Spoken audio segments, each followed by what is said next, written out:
A palavra de Deus diz assim: nunca se viu um Deus como o nosso, que trabalha por aqueles que nele esperam. Esse é o seu Deus, se você o serve. O apóstolo Paulo uma vez disse assim para os cristãos: se é que vocês têm o Espírito Santo, nunca se viu um Deus como o nosso, que trabalha por aqueles que nele esperam. Eu tenho andado com o Senhor há 35 anos. E o que eu tenho de testemunhos, talvez daria para escrever um livro de tantas vezes que Deus me ajudou, Deus trabalhou por mim. Eu tenho tentado mesmo dedicar minha vida ao Senhor. Desde que eu com 20 anos encontrei Jesus Cristo, eu fui tentando fazer as escolhas, sempre priorizando o Senhor. Tanto é que quando eu me formei como veterinário, me formei cedo, me formei na USP. Depois de formado, Deus me falou para fazer um seminário teológico. Então ali eu já comecei a deixar um pouco de tempo de trabalho, de tempo de clientes, deixar um pouco de tempo de estudo, porque em qualquer profissão você tem que estudar bastante, né? E deixei para fazer um seminário teológico. 3 anos, eu ia até Goiás, em Anápolis, para fazer esse seminário, porque eu queria andar com Deus. Eu quero andar com Deus. Você quer andar com Deus? Você tem que ter atitude. E Deus trabalha por aqueles que nele esperam. E o mais recente testemunho que eu tenho, que eu quero compartilhar com você, para abrir um pouco a sua fé, porque a gente vai estar orando, e eu tenho muita alegria, porque eu sei que Deus vai atender a oração do seu servo. Quero orar por você. Eu estive em Brasília, semana passada, comentei com vocês que não estaria aqui por isso, estava em Brasília, e antes de ir para Brasília, na semana anterior, eu ia para estar num seminário, ministrar num seminário evangélico, e eu comecei a ter uma dor muito forte nas costas, muito forte. E eu fiquei preocupado, porque o meu infarto foi com dor nas costas. Eu sempre tinha ouvido falar que infarto dá dor no estômago, dor no braço, dor no peito, suor frio. Eu não tive nada disso, não tive desmaio, não tive nada, nem queda de pressão, eu só tive dor nas costas, muito forte. E eu comecei a ter uma dor nas costas, então antes de ir para Brasília, muito forte. 1 dia, 2 dias, e no segundo dia falei, vou para o hospital. Fui para aqui, para Santa Casa de Ubatuba, fui muito bem atendido. Quando eu falei dos sintomas que eu estava sentindo, no começo eles falavam, é problema nas costas. Eu falei, sim. É que eu já fui operado, olha, eu tenho 3 pontos e o meu infarto foi com dor nas costas. Vamos fazer os exames. Aí já fizeram logo um eletrocardiograma, fizeram as enzimas cardíacas, 3 exames, deu tudo certo. Não era coração. Falei, aleluia. Não vou embora ainda. Mas a dor não passava, deram uma medicação para a musculatura, e essa dor foi indo, foi piorando. Quando eu estava em Brasília, na véspera que eu iria ministrar, foi na quinta noite, eu ia ministrar a minha palavra na sexta, a dor já estava tão forte, mesmo com os remédios que eu tinha tomado, que eu já doía para respirar. Sabe que só dói para respirar. Você não tem como parar de respirar, né? Cada inspiração era uma dor. Se eu inspirasse um pouco mais, dava uma pontada muito grande. Eu cheguei a pensar em pneumonia, pensei em muitas coisas. Quando você faz um pouco de medicina, eu sou médico veterinário, então eu já sabia das possibilidades. Mas onde eu quero chegar? Eu fui piorando a tal ponto que na quinta noite eu estava com febre, a dor muito grande. Eu cheguei do congresso, que a gente passava o dia inteiro nas ministrações. Eu cheguei e fui direto para a cama, acho que eram 11h30 da noite. E a minha esposa disse que eu dormia gemendo. E eu não lembro de ter dormido, porque eu acho que eu nem conseguia dormir direito. Mas ela falou que ela não dormiu, porque eu ficava gemendo. E aí o que aconteceu? Nós oramos, antes. Às 3 da manhã eu acordei. Como é que eu sei que eram 3 da manhã? Porque assim que eu acordei, eu fui olhar no relógio, pensando que era 6 da manhã. Era 3 em ponto. E eu acordei sem nada. 10 dias de dor. Na pior noite, eu já estava pensando, amanhã eu vou ter que achar algum médico aqui em Brasília. 3 da manhã eu acordei sem nada. Estou até agora. Estava tão ruim que eu não podia mais fazer assim, porque a dor vinha aqui. Parecia que fechava a minha garganta. Era muito estranho. Bem, de manhã eu acordei então às 3, era muito cedo, me forcei a ficar na cama, fiquei até às 4, rolando na cama, meu Deus, ainda 4 horas. Aí eu consegui dormir um pouquinho, aí 5, de novo acordei e falei, agora vamos começar o dia. Aí comecei o dia às 5 da manhã e tal, no maior pique. E eu falei para minha esposa, Kátia, quando ela acordou, eu tenho a impressão que tinham anjos no quarto essa noite. Eu ouvia as vozes, eu acho que tinha anjos no quarto. E eu acordei bom. A Mariana e o Sérgio, um casal da nossa igreja, que foram para Brasília conosco, ela tem dom, ela vê anjos. E quando ela acordou, ela viu como eu tinha ido dormir. A primeira coisa que ela perguntou no café da manhã, apóstolo, como é que você está? Eu falei, estou bem. Ela falou, olha, eu acordei de madrugada para interceder por você e tinha 2 anjos no seu quarto. Ela falou, amém. Falei, Kátia, então tinha mesmo. Incrível. Agora então eu entendo, tinha mesmo um de cada lado da minha cama e eles falavam. Eu não sei se eles conversavam entre si, eu acho que não, eles deviam estar ministrando a minha vida. O fato é que eu percebi os anjos, ela viu os anjos e eu acordei curado. Nunca se viu até hoje um Deus que trabalhe por aqueles que nele esperam. Toda vez até hoje que eu precisei de um livramento, Deus deu. Eu fico até constrangido do tanto de vezes que Ele já me curou. Então eu quero orar hoje por você. Mas eu quero te falar uma coisa. Ele trabalha por aqueles que nele esperam. A sua confiança tem que estar no Senhor. A palavra de Deus fala assim, confia no Senhor de todo o teu entendimento, não te estribes no teu próprio conhecimento, não te apoies no teu próprio conhecimento, confie inteiramente no Senhor. Então eu quero falar com você alguma coisa muito específica sobre essa confiança em Deus. Porque olha, a gente fala, mas os dias são maus, mas na Bíblia todos os dias eram maus, os dias são maus. Amém? Todos temos dificuldades, temos lutas, e a gente sempre vai ter uma escolha. Eu escolho ficar firme no Senhor, ou eu escolho tentar outros caminhos. Outros caminhos, a Bíblia fala que há caminhos que para o homem parecem bons, mas o fim deles é a perdição. Às vezes você escolhe um caminho que vai te levar para a depressão. Às vezes você escolhe um caminho que vai te levar para a separação conjugal. Às vezes você escolhe um caminho que vai te levar para a solidão. Há caminhos que parecem bons aos olhos dos homens, mas o fim deles é a perdição. O único caminho que te dá realmente a bênção é Jesus. Eu sou o caminho, a verdade e a vida. Amém? E você coloca isso à prova no seu dia a dia.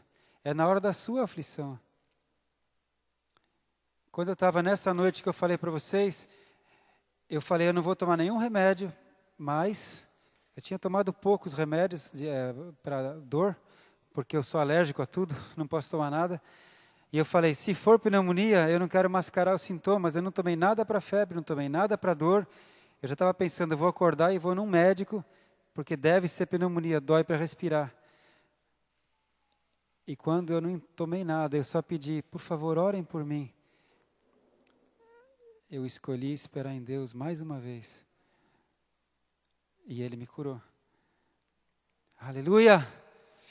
Deus está vivo, Deus é real, Deus está olhando para você agora, Deus te ama, Deus trouxe você agora, Deus está permitindo que você assista essa palavra agora, porque Ele quer falar com você. O apóstolo Paulo, um dia, visitando os templos dos deuses gregos, e como tem Deus na Grécia, como tinha, ele viu os templos dos deuses gregos, e Paulo achou um templo que era escrito assim, ao Deus desconhecido. né? Tinha para Zeus, tinha para Atenas, tal, e tinha ao Deus desconhecido. Paulo falou, agora eu falo com esse povo. Ele chegou e falou, olha, esse Deus que vocês não conhecem é o que eu conheço. Esse Deus desconhecido para vocês é o Criador dos céus e da terra. Ele fez os homens, Ele fez tudo, eu conheço esse Deus. E Ele não está longe de vocês, Ele está muito perto. Amém? E Paulo falou, é o Deus invisível, mas real. Como você não vê Deus, Ele não parece real, mas Ele é real. Ele trouxe você aqui para ouvir essa singela palavra, para falar para você, ei, se você esperar em mim, eu vou trabalhar por você. A palavra fala assim, esperei confiantemente no Senhor. Outra palavra fala, eu esperei pacientemente no Senhor, e Ele me ouviu no dia da minha aflição. Confiantemente, pacientemente. Aleluia. Vamos abrir a palavra do Senhor em Ezequiel, capítulo 14. O profeta Ezequiel, capítulo 14. Nós vamos ler o versículo 3 e 4. Ezequiel 14, 3 e 4. 13 e 14, perdão. Ezequiel 14, 13 e 14. Filho do homem, Deus fala assim para Ezequiel, filho do homem, quando uma terra pecar contra mim, gravemente se rebelando, então estenderei a mão contra ela e tornarei instável o sustento do pão e enviarei contra ela fome e arrancarei dela homens e animais. Deus fez isso com Sodoma e Gomorra. Às vezes uma cidade chega num ponto de perversão tal que Deus aniquila. Eu não vou citar exemplos mais recentes para não falar, está dizendo que Deus é mau. Deus não é mau, Deus é bom. Só vou ler o que está no texto. E aí Deus fala assim, ainda que estivessem no meio dela, dessa cidade iníqua, ainda que estivessem no meio dela, estes 3 homens, Noé, Daniel e Jó, eles, pela sua justiça, livrariam apenas a sua alma, diz o Senhor Jeová. Onde eu quero me pegar com você? Olha o testemunho que Deus tem de Daniel, Jó e Noé. Deus está citando 3 homens da Bíblia para nós e dizendo, olha, ainda que esses 3 homens estivessem nessa cidade, eles não impediriam a destruição dessa cidade, mas apenas eles se livrariam pela sua justiça.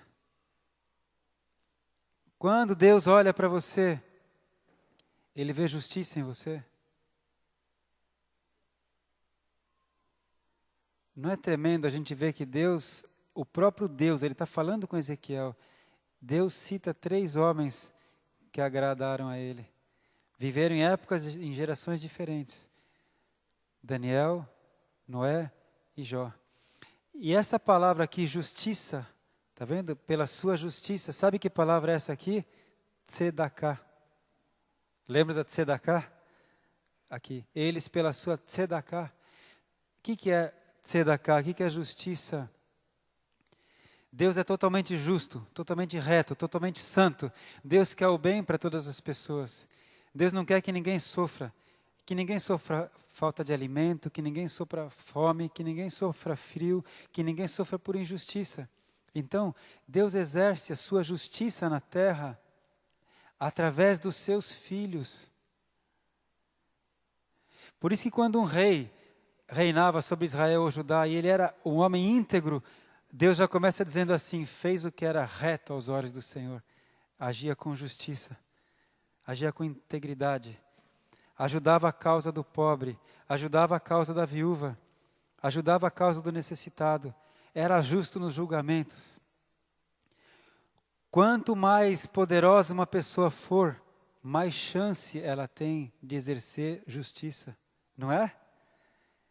Não é verdade? Um procurador, um governador, um presidente, um juiz, quem tem muita autoridade e tem muito poder, tem muita chance de exercer tzedaká, de ser justo, íntegro. Aleluia. Mas muitos não são. Então Deus olha para os seus filhos, para você, para mim, para todos nós. E se você conseguir exercer durante a sua vida a justiça, no que eu posso, até onde eu posso, eu quero exercer a justiça de Deus. Eu quero levar paz, eu quero levar consolo, eu quero levar ajuda, eu quero levar amor, eu quero levar libertação. E aí Deus vai olhar para você e falar, pela sua justiça, eu vou atender você. Porque quando a gente faz justiça em nome dEle, o que Jesus falou? Que os homens glorifiquem vosso Pai que está nos céus ao ver as vossas boas obras. Amém? Então, quando alguém recebe alguma dádiva, alguma bênção que eu possa fazer, eu falei, mas olha, não foi eu, foi em nome de Jesus. Então, a glória é dEle. A gente está exercendo justiça. Nunca se viu um Deus como o nosso que trabalhe por aqueles que nele esperam. Aleluia. Escolhe servir a Deus, irmão. E aí isso me intriga, eu já uma vez preguei sobre isso, eu falei, eu vou ver de novo a vida desses homens. Eu quero ver só um aspecto da vida de Noé, de Daniel e de Jó, um aspecto só. O que eles fizeram, como eles viveram, o que eles fizeram que agradou tanto a Deus que falou, olha, eu vou citar 3. E citou os 3. Já pensou se no dia da salvação, quando a gente subir para o reino eterno, que a gente vai subir em nome de Jesus, o Senhor possa chegar para você e falar, servo bom e fiel, você foi fiel no pouco, eu vou te colocar sobre muito. Entra no gozo do teu Senhor. Ah, como eu quero ouvir isso. Aleluia. Então, vamos dar uma olhada rapidamente na vida de Noé. Abre comigo lá em Gênesis capítulo 6. Gênesis capítulo 6, verso 8. Por que Deus citou Noé como homem de justiça? Gênesis 6, 8. Noé, porém, achou graça aos olhos do Senhor. Estas são as gerações de Noé. Noé era varão justo e reto em suas gerações. Justo aqui é tzadik. Tzadik que vem de tzedaká. Tá? Noé era justo, reto, ele era íntegro em suas gerações. O que é isso? Entre os seus contemporâneos. Amém? Noé era um varão justo, a justiça de Deus. Ele era íntegro diante dos seus contemporâneos. Versículo 11 diz assim, a terra, porém, estava corrompida diante da face de Deus, e encheu-se a terra de violência. Então Noé habitava no meio de um povo corrupto, violento, pervertido. A terra se encheu de violência até o ponto, Deus viu a violência de tal maneira, a destruição, a prostituição, a iniquidade tão grande, que Deus enviou um dilúvio. Se você tem dificuldade para crer no dilúvio, a ciência já comprova que houve um dilúvio. Agora, como os cientistas nunca dão o braço a torcer, nunca aceitam a palavra de Deus, geralmente não. Então agora a questão é, o dilúvio foi geral, eles dizem universal, ou local? Então agora os cientistas querem falar, não, foi um dilúvio local, que aí fica menos milagroso, né? A palavra fala que foi um dilúvio em toda a terra. Que houve dilúvio, houve. Agora eles querem dizer até onde foi o dilúvio. Mas a iniquidade era tão grande que Deus mandou o dilúvio. E Noé, ele foi um homem íntegro, justo, no meio daquela geração. E Deus citou Noé como um exemplo de homem. É assim que eu espero que vocês sejam, filho. Amém?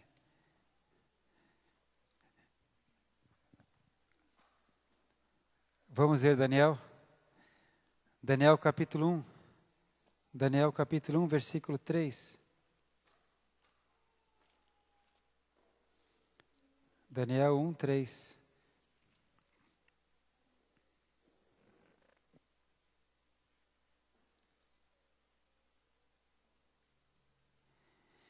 Disse o rei o rei Nabucodonosor, lá da Babilônia. Você lembra, os judeus foram levados como escravos, foram levados cativos lá para a Babilônia.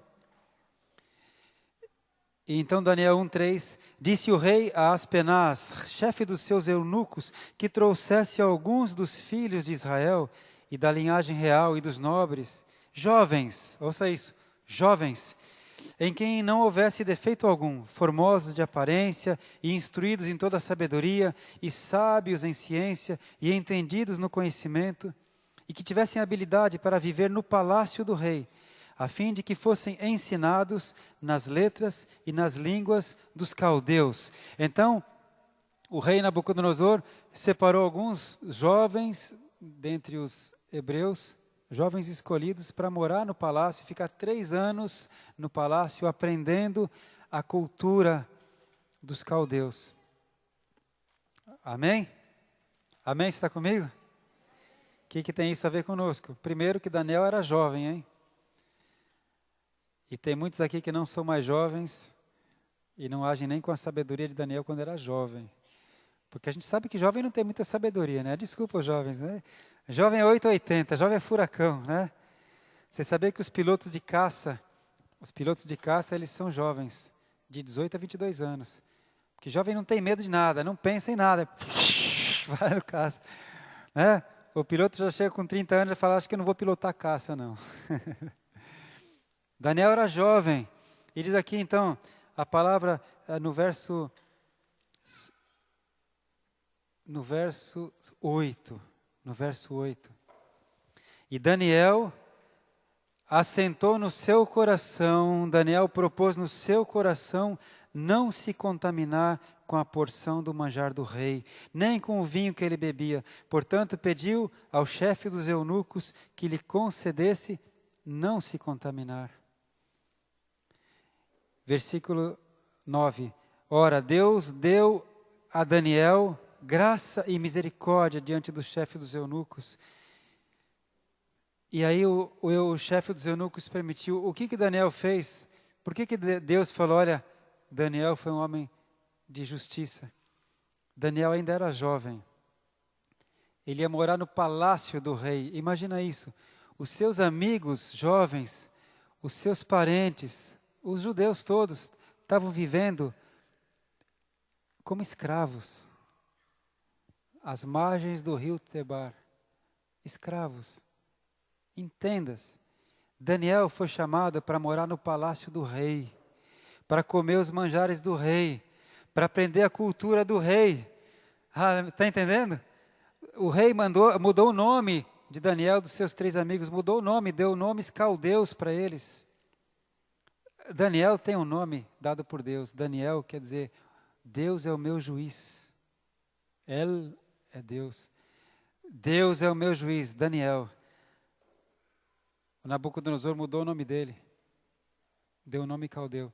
Agora você imagina, ele tem a condição de morar numa casa boa, morar no palácio, receber todo o conhecimento, toda a cultura de graça, se tornar um caldeu. Viver na presença do palácio do rei. Mas o que ele propôs no seu coração? Eu não vou me contaminar. Eu sei o Deus a quem eu sirvo, eu sei quem é o meu Senhor, eu tenho a minha cultura, eu tenho a minha fé, eu tenho os meus princípios, eu não vou me contaminar. A Bíblia fala que Deus honrou Daniel, porque o chefe lá dos eunucos falou, olha Daniel, eu estou com medo do rei. Se o rei souber que eu permiti você a manter a sua dieta, a manter os seus princípios, eu posso morrer. Mas Daniel achou graça diante de Deus. E assim foi feito, permitiu, ele não se contaminou. E quando ele se apresentou na presença do rei Nabucodonosor, diz a palavra, que dentre todos os sábios do reino, ninguém foi achado tão sábio quanto Daniel. Porque ele foi fiel a Deus. Amém?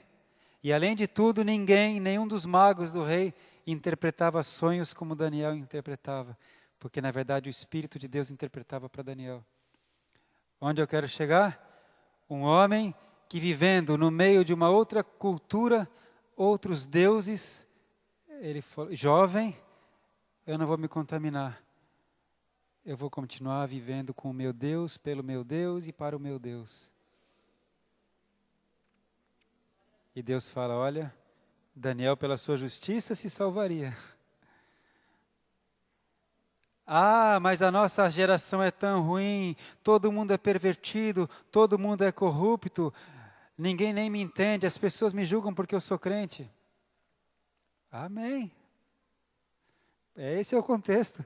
Esse foi o contexto de Noé, esse foi o contexto de Daniel. Aí está a diferença. E finalmente vamos dar uma olhada em Jó, Jó capítulo 1. Jó está logo antes de Salmos, né? Jó 1, 1. Capítulo 1, versículo 1.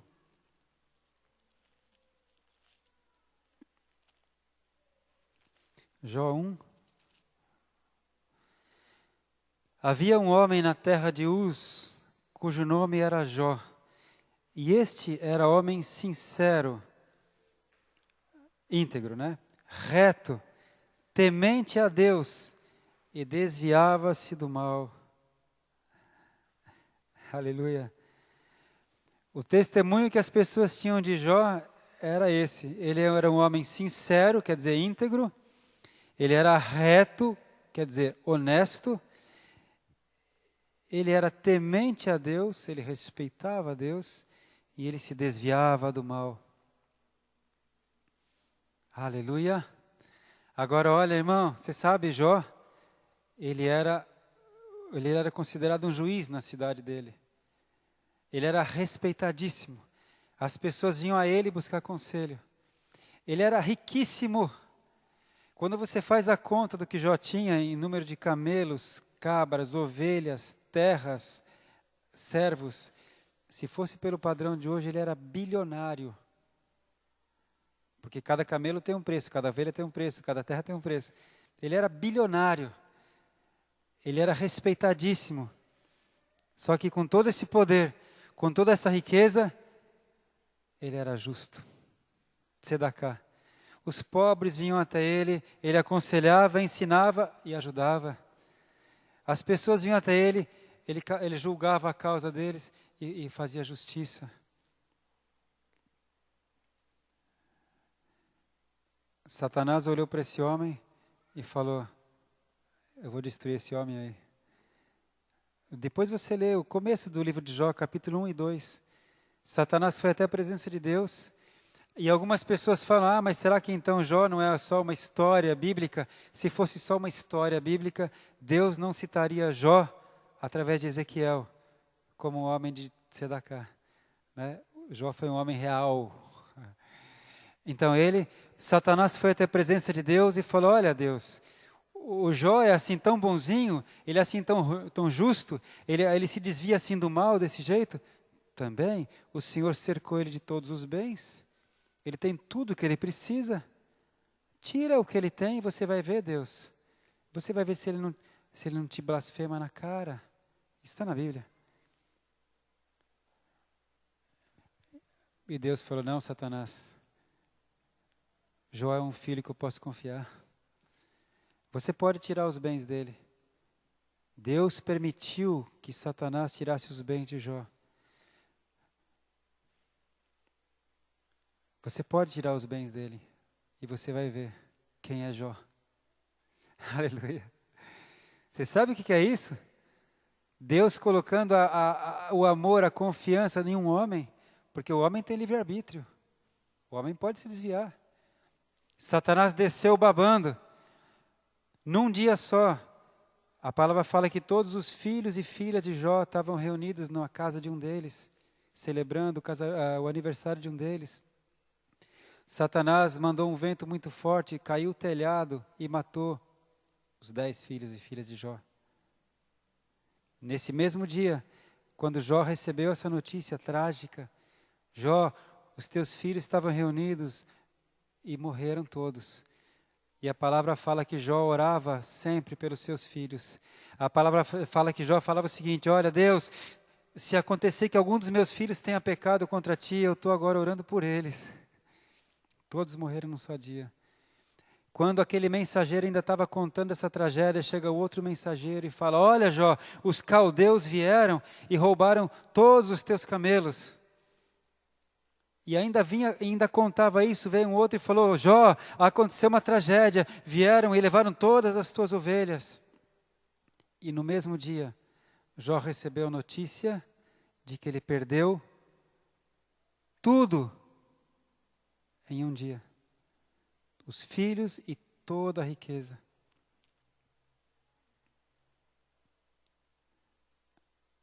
Sabe o que ele fez? Ele falou: Deus me deu, Deus tomou. Louvado seja Deus. Eu vim sem nada para esse mundo, eu vou sem nada. Louvado seja Deus. Isso é um homem justo. Ele não servia a Deus porque ele tinha coisas, como Satanás pensava. Porque Satanás é mau. Satanás pensa que você só vai servir a Deus se tudo estiver bem para você. E quando ele vê um crente agindo assim: está tão difícil o negócio de ser crente, eu acho que eu estou pensando, será que Deus existe? Satanás, não satisfeito, ele volta à presença de Deus. E Deus fala: você viu o meu servo Jó? Mesmo com tudo isso que você fez contra ele, meu servo continua me amando. Você viu meu servo Jó? E aí Satanás fala o seguinte: Deus, mas o Senhor não tocou na pele dele. Tira a saúde dele. Todo ser humano, quando perde a saúde, esquece de você, Deus. Tira a saúde dele e você vai ver se ele não blasfema do Senhor na tua cara, de você na tua cara. E Deus ama tanto a nós que Jó teve que sofrer para que eu não tenha que sofrer, irmão. Eu posso ver a história de Jó e aprender com ele. Amém? Satanás, só que Deus falou: só tem uma coisa, você pode tocar na saúde dele, mas você não tire a vida dele. A vida dele me pertence. Tudo isso você pode ler depois em Jó capítulo 1, capítulo 2. Satanás desce babando e ele tira a saúde de Jó. Num dia só.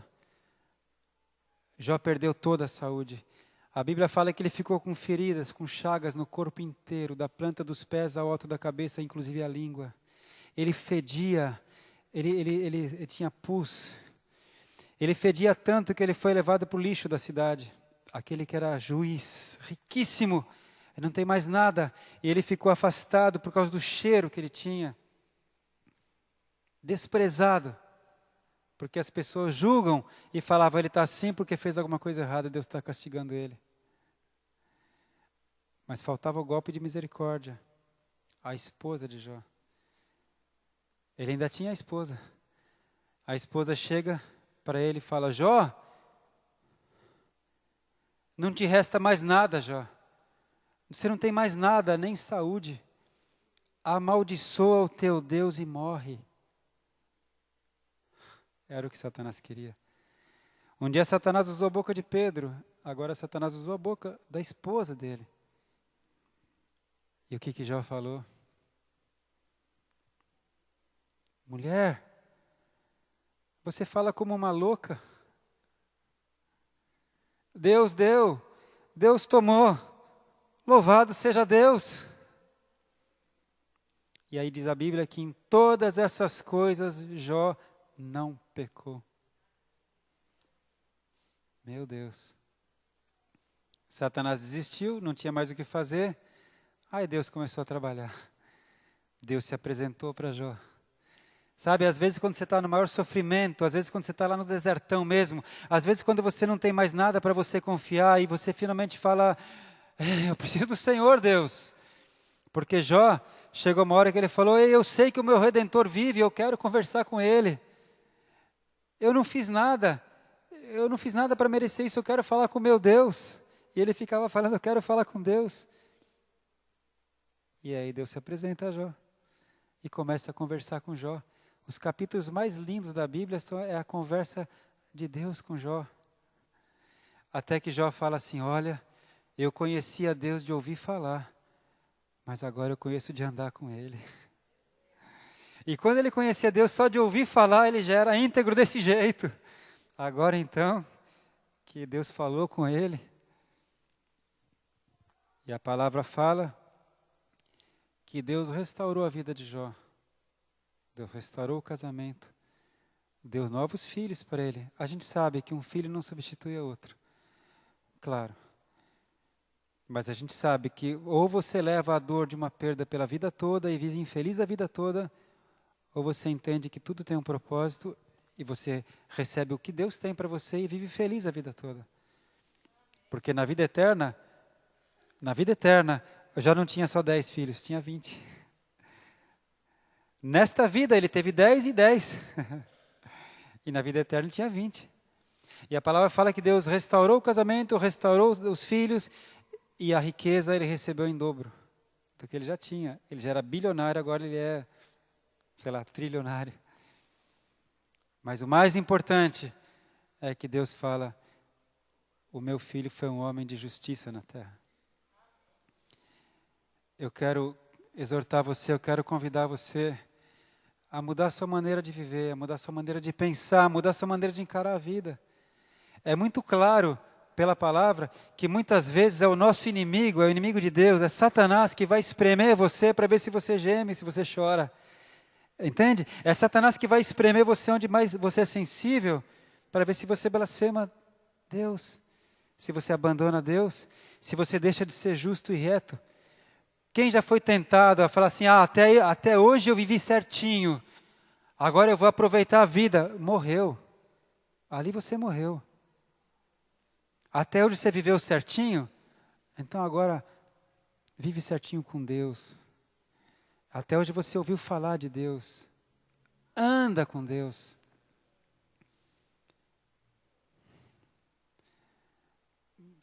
Algo novo tem acontecido comigo depois que eu quase morri. Eu tenho ouvido mais a voz de Deus. No começo é um pouco assustador, é uma voz audível. Deus, isso aí tem na Bíblia, mas eu achei que fosse só na Bíblia. Eu tenho percebido mais a presença dEle. Ontem à noite, no reencontro, no Shekinah, eu quase morri, irmão, eu tive taquicardia. Quase morri no bom sentido. Jesus chegou tão perto de mim que eu caí. Meu Deus! Num momento específico. E depois uma irmã falou, naquele momento, ela não sabia de nada, essa irmã falou, olha, eu tive uma visão, eu vi os pés de Jesus. Ele estava ali na sua frente, eu vi os pés dele, eu vi as chagas dele. Eu não conseguia nem levantar, e realmente aquela irmã não levantou mais depois. E depois que ela me contou, e foi nessa hora que ele chegou tão perto de mim, assim, eu achei que eu ia morrer. Eu nunca mais vou ser o mesmo.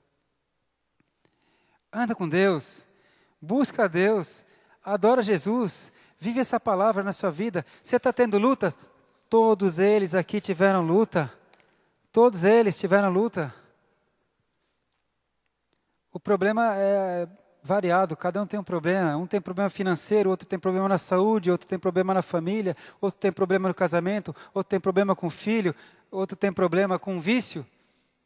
Nesse mundo tereis aflições, mas tem de bom ânimo, eu venci o mundo. Deus está ensinando a gente a chegar mais perto dEle. Confia totalmente nele. Amém? Ai, como eu queria. Recebe fé, recebe Jesus. Ele te ama, Ele está olhando para você agora. Ele espera uma atitude sua. Sabe o que eu propus no meu coração? Quando eu acordo, a primeira coisa que eu vou falar é bom dia, Espírito Santo. Às vezes eu esqueço. Hoje, por exemplo, eu acordei já pensando na palavra de hoje, no que eu tenho que voltar para lá. E aí, quando eu estava lá, já no meu café com Jesus, eu falei, ai, Senhor, bom dia, Espírito Santo. Perdão. Atropelei.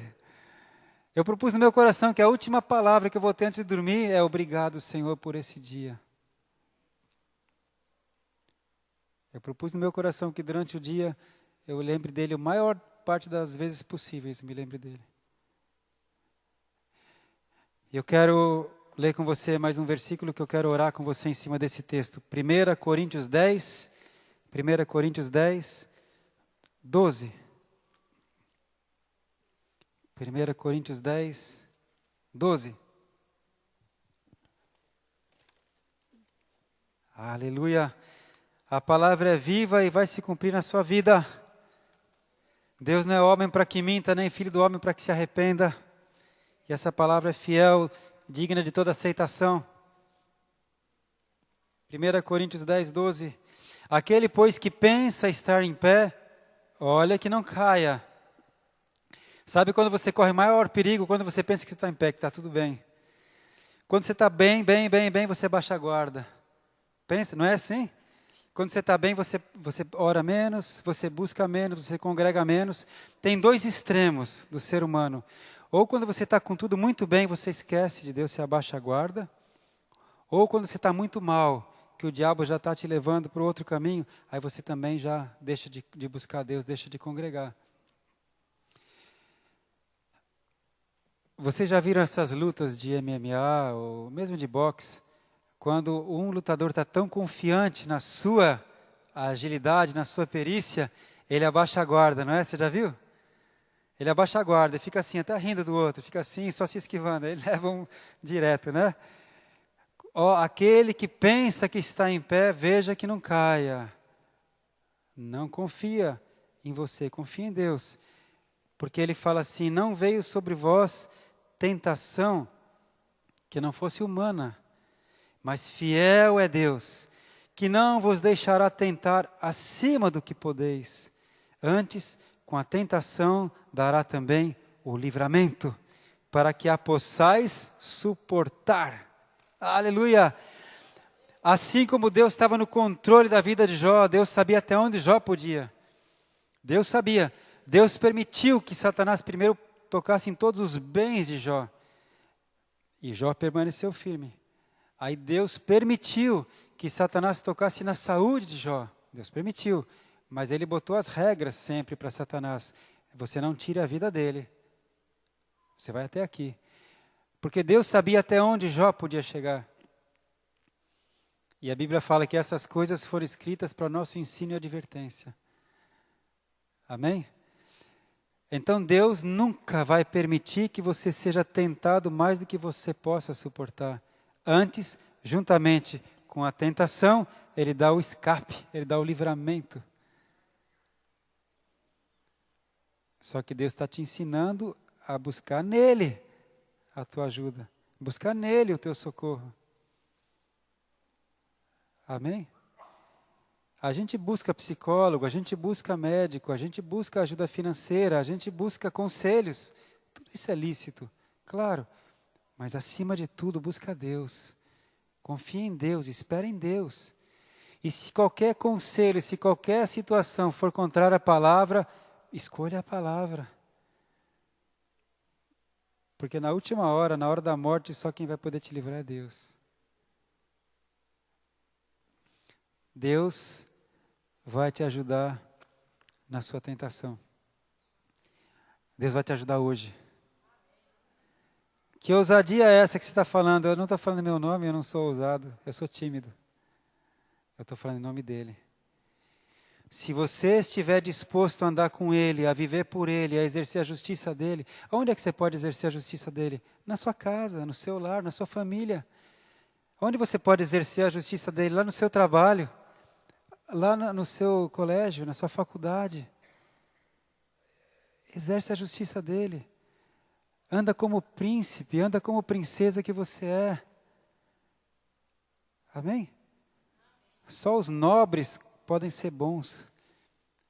O nobre não tem interesse em nada de ninguém, ele só quer fazer a justiça de Deus. Nunca se viu um Deus como o nosso que trabalha por aqueles que nele esperam. E eu creio que Deus vai trabalhar por você hoje. Assim como quinta-feira passada Deus enviou 2 anjos no meu quarto para me curar. Aleluia. É demais, né? Ainda ficava ouvindo eles falando. Eu não dormia, eu achava que eu não dormia porque eu estava ouvindo vozes. Agradeço a Deus. Vamos ficar de pé, vamos orar. Que Deus te abençoe, que essa palavra desça no seu coração. Eu vou fazer uma oração agora e eu peço agora. O Senhor Deus olha para você, o Senhor Deus sabe da sua aflição, Ele sabe da sua necessidade. E se você confiar nele e buscar nele, Ele vai te dar uma revelação, Ele vai te dar uma saída, Ele vai te dar um livramento. Continua firme nele, faz a sua parte, age com justiça, e na hora que você menos espera, chega o teu livramento. E você cresce uma patente no mundo espiritual. Deus te abençoe, eu peço a Deus que essa palavra faça diferença na sua vida, em nome de Jesus. Amém.